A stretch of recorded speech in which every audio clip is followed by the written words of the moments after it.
Hello, नमस्कार. तर चहा आणि नाश्ता आटपल्याच्यानंतर मी इथे झाडाखाली मस्त ऊन खात बसलेली आहे.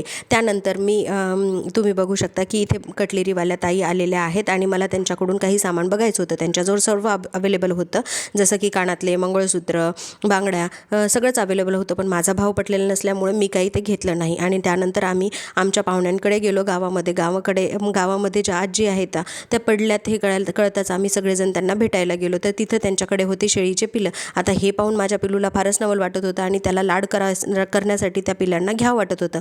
पण त्याला असं वाटत होतं की आता ते पिल्लू मला चावते का काय.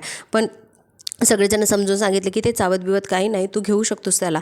पण तरीही त्याला भीती वाटत होती आणि तो त्या पिल्लांच्या दूर दूर पळत होता. आणि त्यानंतर मग आईने सांगितलं की मी तुला धरून देते हातामध्ये, ते तर काहीही करणार नाही. खूप काही डिस्कशन झाल्याच्यानंतर, आर्ग्युमेंट झाल्याच्यानंतर फायनली माझ्या पिल्लूने त्या शेळीच्या पिल्लूला हातात धरलं आणि त्याला खूप आनंद झाला. आणि मग मी काय हे व्हिडिओ तर सेव्ह ठेवणारच होते. भेटूया नेक्स्ट व्लॉगमध्ये. बाय.